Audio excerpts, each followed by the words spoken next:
Breathtaking scenery, amazing culture, and unique minority peoples. That is what Kashgar is all about. But you know, that's not why I'm here today. Instead, I'm here to look at the history behind it all. Kashgar in the 7th century, the Tang Dynasty, was one of the most important cities along the Silk Road. It was where exchange of goods and exchange of ideas between East and West occurred. Welcome to Travelogue's History and Culture series. I'm Yin, and what are we waiting for? Kashgar is situated in the far northwest corner of China, in the Xinjiang Uyghur Autonomous Region. The location is remote and borders the Taklamakan Desert to the east, the Pamir Mountains to the west, and is closer to both New Delhi and Moscow than Beijing. Endowed by nature with desert, glacier, and mountains, Kashgar attracts tons of tourists with its breathtaking scenery. However, its fame also stems from its position at the junction of the northern and southern routes of the Old Silk Road. It served as an important trading city and is sometimes known as a bright pearl of the Old Silk Road. The Silk Road was a 4,000-mile-long caravan track path and the major highway for transporting goods and knowledge between Europe, the Near East, India, and China. Its history goes back to the Han Dynasty over 2,000 years ago, but it reached its height during the Tang Dynasty from 618 to 907. During this period, China emerged as one of the greatest empires in the medieval world. Around this time, Egypt became Islamic by conquest of the Muslim Arabs, and it had been over 100 years after the decline of the Roman Empire. The Tang Dynasty saw economic prosperity, a central government, and rich cultural contacts with the rest of the world, which spurred activity along the Silk Road.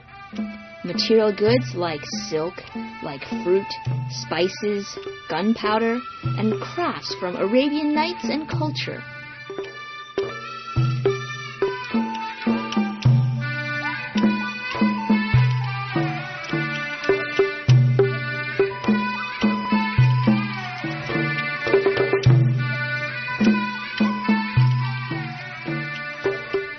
Besides material goods and culture, the route also allowed for the exchange of religion between East and West. 30 kilometers northeast of Kashgar is the ancient Hanoi city and the Moor Buddhist pagoda. This pagoda is the last Buddhist site after the formal introduction of Islamism.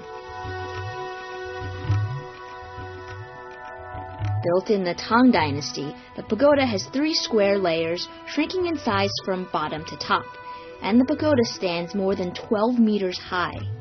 Hundreds of years ago, many people made pilgrimages to the site, and it's believed the famous monk Xuanzang traveled along the Silk Road for 16 years during the Tang Dynasty, starting from Xi'an to India.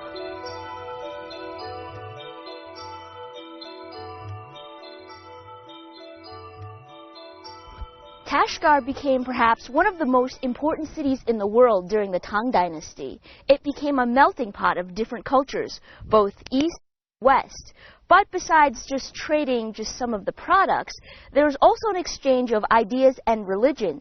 And for instance, this temple here, you see the prevalence of also Buddhist religion. And in this vast open space, you can feel the presence of people's burning desire to have religion as an important part of their lives.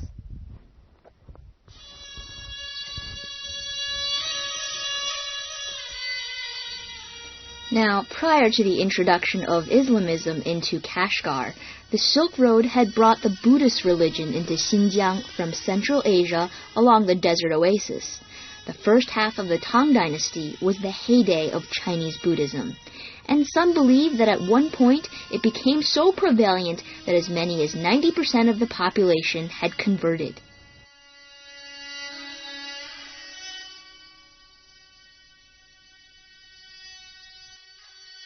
Today, Islamism is the major religion, and over 90% of the people in Kashgar are Uyghurs, Muslims with a culture completely different from the rest of China. Among the attractions in Kashgar is the Idka Mosque in the center of the city.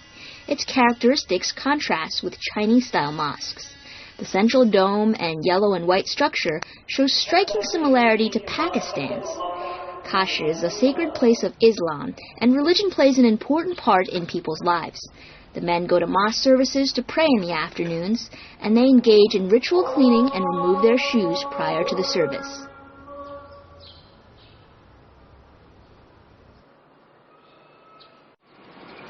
A few steps into the old city, and you just might get lost. Within the old city, dirt paths and traditional yellow mud brick houses quietly sit next to each other, spreading out like a circular maze. Today's skyscrapers and wide highways are non-existent from our view. Instead, locals choose to preserve their old way of life. In fact, some of the homes we see today have remained for almost 400 years. Due to Persian influence from the Tang Dynasty, the architecture seems more Middle Eastern than Chinese. Let's follow the flying pigeons and whisk us back to a foreign world where mysteriously beautiful people reside, an exotic place where the sights, sounds, and smells you'll find are like no other in China.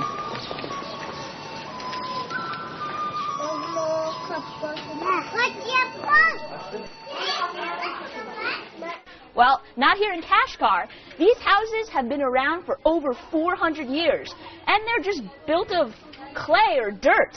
Reason is because we're so close to the desert and it rarely rains.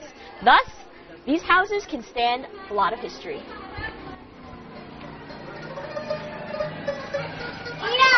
During the Tang Dynasty, Indian and Persian cultural influences were strong.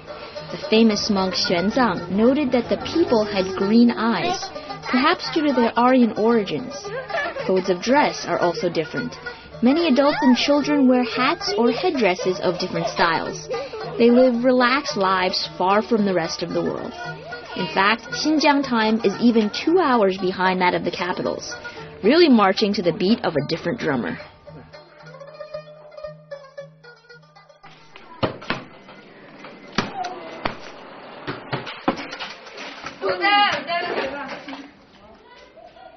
Can you guess what the structure above me is used for?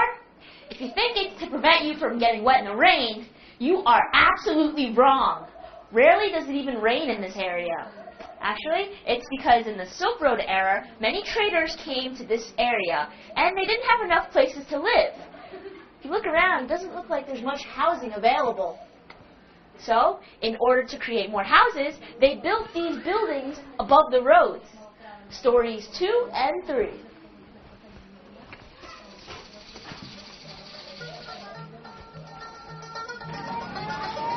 The Uyghurs are a hospitable people with unique local culture.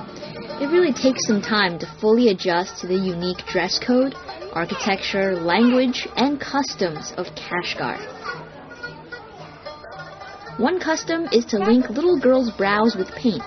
It's believed that the closer the two brows are to one another, the closer the girls will marry to home in the future.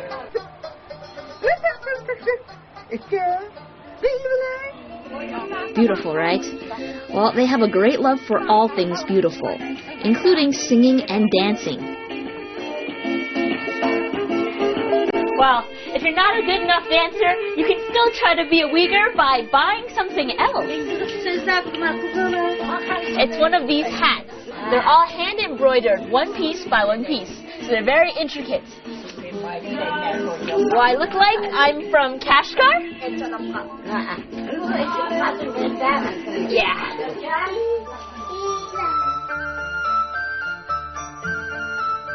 Uyghurs have been excellent craftsmen for centuries. During the Silk Road era, they created and sold their products to traders and travelers. Skull caps, carpets, copperware, wood block printed cloth, earthenware are just some of the many items. And virtually all the crafts are made by hand in Kashgar, and you can even witness their production in alleys around the city. China was first known by the rest of the world for its silk and textile products. Cloths and advanced weaving techniques developed here, and today you can still see that process.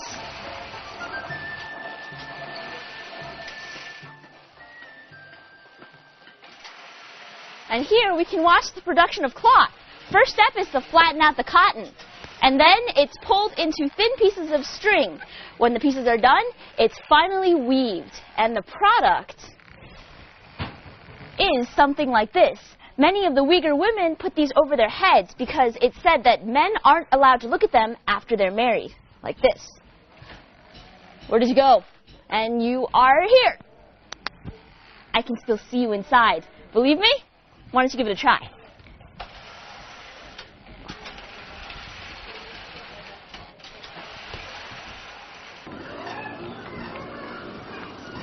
The older, more traditional women wear these cloths over their heads, but many young women choose brighter color scarves and veils. And just like the women have their scarves and veils, men wear square hats of different shapes and designs.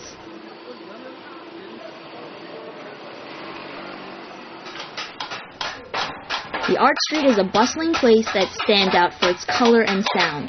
On the path are hundreds of workshops and stalls, selling a great variety of crafts. Walking down the street, you'll hear the sounds of hammering steel, sharpening knives, shaping wood, and of course, the beautiful Central Asian style instruments. Musicians also traveled the Silk Road route, which allows for a thorough and at times surprising mix of styles and instruments. When played correctly, the instruments produce a quick and snappy tune.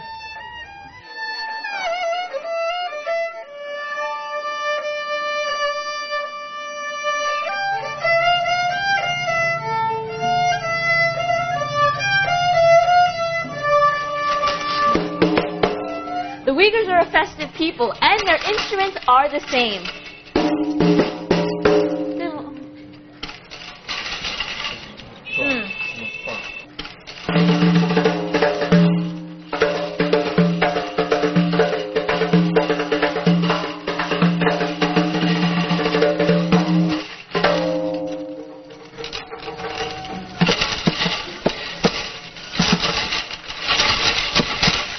Well, I guess I'll need some more practice. But it's instruments like these that spread across the world along the Silk Road. And this store you can see some of the many different types of instruments. Like this one here. It's made of snake skin. Take a look at that. Ow.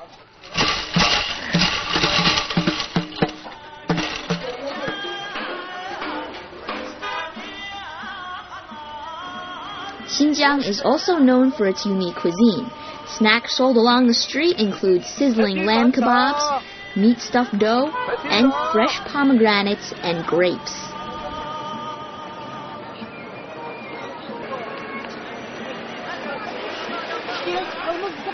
These items can be found along the market, along with the staple of the Xinjiang diet, naan. Next to the naan, you'll see these guys shaping wood into seemingly alien shapes.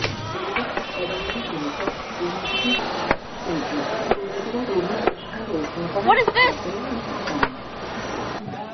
Even the food is artistic. The naan is stamped with cultural designs for decoration. When you come to Kashgar, whether it's in a city, countryside, on a typical day or a wedding, this roasted bread can be found.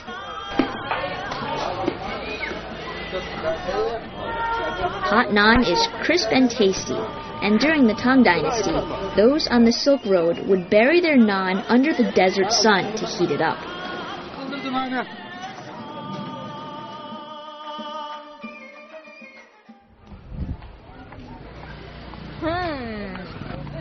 Oh, now I know what that tool was for. It's for stamping here. Along this bread. This is the local bread of the Uyghur people. And to tell you the truth, it looks pretty delicious. And it was also very scientific because it's not afraid of becoming stale. So you could pack it along on a long trip, like maybe the Silk Road journey. Yummy, delicious, scientific, the wonder of it all.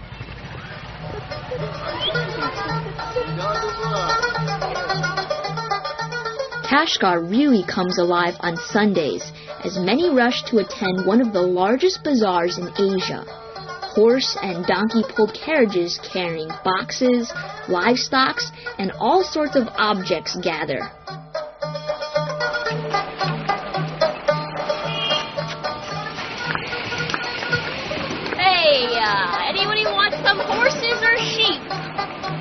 I'm off to the bazaar where I'm going to sell off my lovely little sheep over here.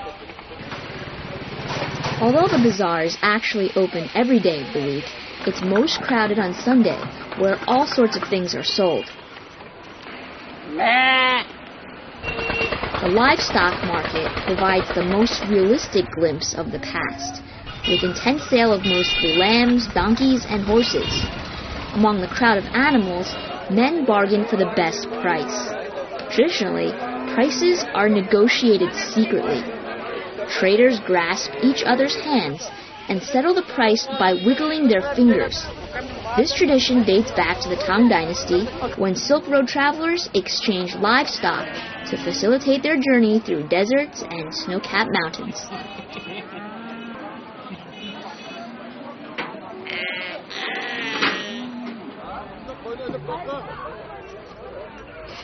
$16, $17, $18, $19. My mother used to say, if you can't fall asleep, you gotta count sheep. Well, I never knew what sheep really looked like, so I always ended up counting the clouds.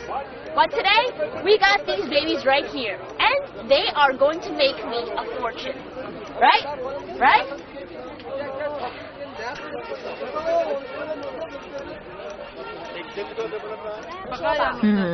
How much do I cost? Besides the livestock market, the goods bazaar is a small universe of its own, selling an eclectic array of products from around the world, both traditional and more modern. It's located indoors with stalls of stands. It's pretty amazing what an important role silk played in the history of the world, linking East and West. And obviously, the Silk Road got its name from the silk.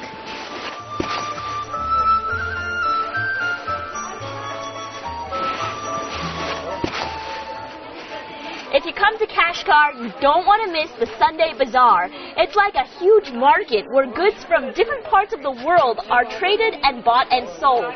And you can see, even from the Silk Road era, Kashgar became well known for its bazaar. So today, we're going to get a taste of history. And here you'll find an eclectic array of different cloths from Suzhou and Hangzhou, and also from Pakistan. Look at the bright colors. Travelers and locals can be found picking through piles of silk and other fabrics, hats, carpets, and even crafts.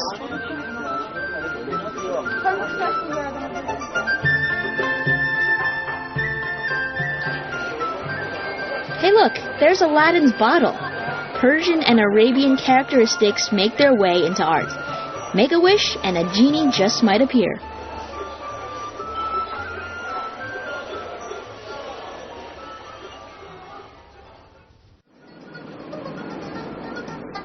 We continue to relive the old silk journey as we journey forward on the Karakoram Highway to Pakistan. The path doesn't exactly follow the old Silk Road, but the track mostly covers the same route. This road was passed by legendary figures like Marco Polo, Genghis Khan, and Xuanzang. The journey takes us through a multitude of different panoramas. We took our journey in October, one of the best seasons in Xinjiang. In the later winter months at this altitude, this path becomes impossible to cross with the harsh forces of nature. It appears there is little vegetation, only mountains, rocks, and some water. But somehow, people and donkeys cross this path on their journey to the west, making do with any resemblance of a hotel.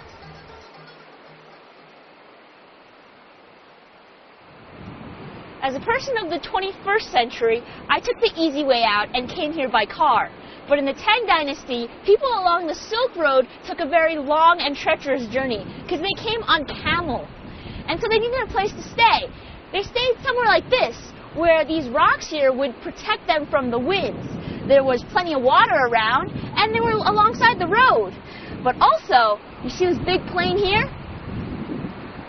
This is where they could let their camels roam free.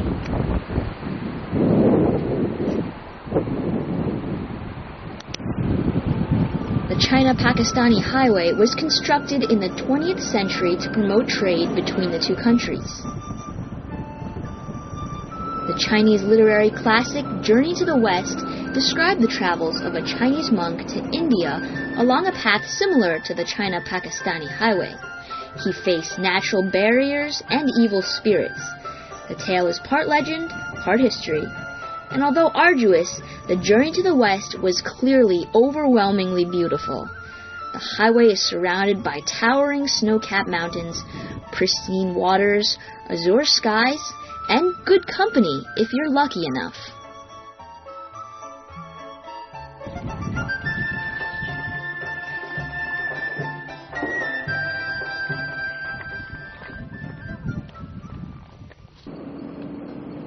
Kashgar Prefecture is a diverse place with distinct landscape and people. We drive along the Pamir Range to Tashkurgan, mostly inhabited by the Tajik minority, who look neither like Han nor Uyghur, and they have their own local Indo-European dialect. These people consider themselves the descendants of the eagle, known for its uprightness, loyalty, and bravery. In the small town, it's almost shocking to see women bare their arms and legs. These women typically wear dresses, stockings, and a small headscarf. Tashkurgan has a long history as a stop along the Silk Road. It was said to mark the midway between Europe and China, although this is debatable. Most famous is the crown-shaped structure in the ancient stone city. According to the Chinese records of the historian, this castle already existed before 557 AD. I got my passport ready. It's because I'm in Kashkurgan in Kashgar City. And this is where along the Silk Road the northern and the southern routes met up, and then people could go to other countries. And Kashkurgan in Uyghur actually means crown. And if you look behind me, you'll see the ancient city that sort of looks like a crown. It's also known as the Stone City. The traditional explanation of the crown is that people live on the highest mountain ranges. Up the crown, we find ancient ruins overlooking mountains. The average elevation is 4,000 meters above sea level. The Stone City is a large mud brick fort, and here you can see the grasslands and mountains beyond.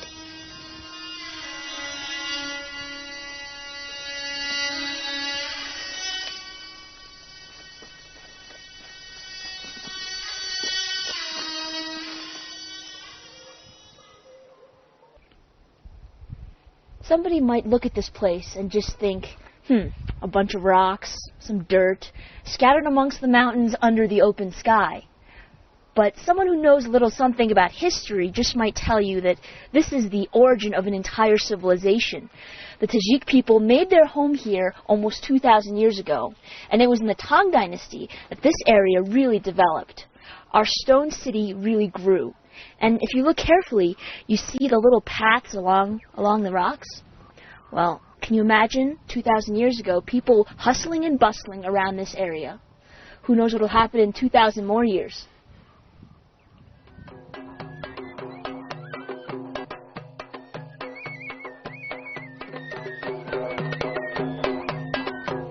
The Tajik art forms revolve around their cultural icon, the eagle. They have many songs, stories, ballads, music, and dances devoted to such an animal. The hawk dance is the most representative and is the basic Tajik folk dance. The movements mimic the eagle in flight, while the sound of the wood clarinet imitates their sound.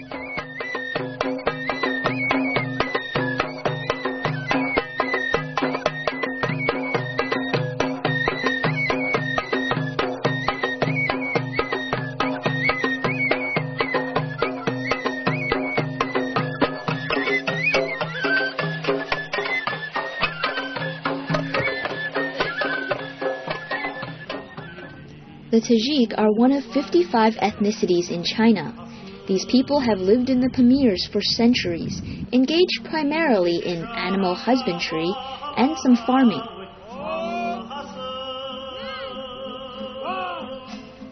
Over the centuries, the Tajik have adapted their habits of life on the highlands.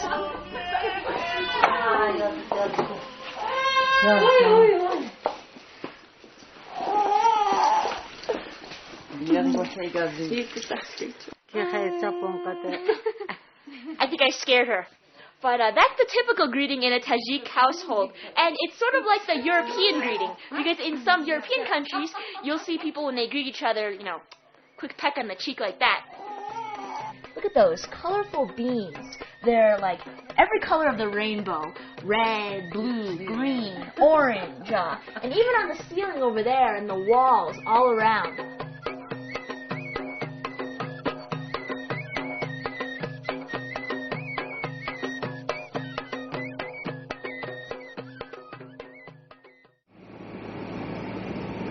Surrounded by a thin misty fog, small snowflakes begin to fall upon us.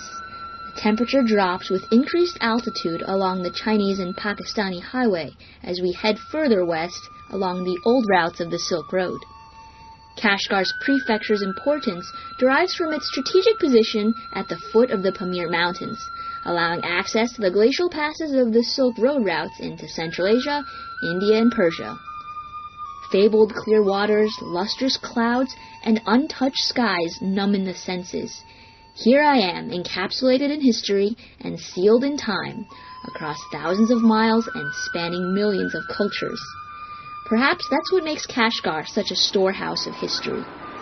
The Silk Road changed the fate of the world, and in some way brought the seemingly enormous universe closer together. China! Pakistan! China? Pakistan! Where am I?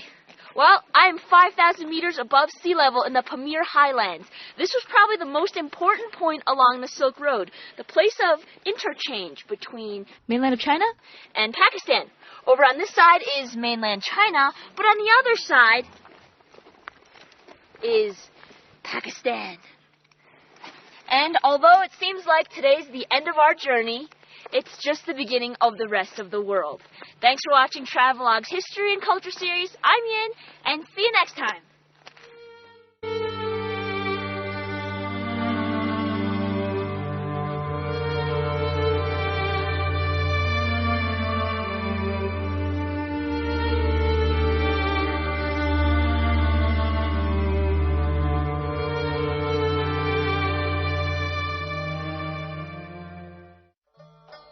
In the next episode, explore the Shaolin Temple rising to fame in the Tang Dynasty.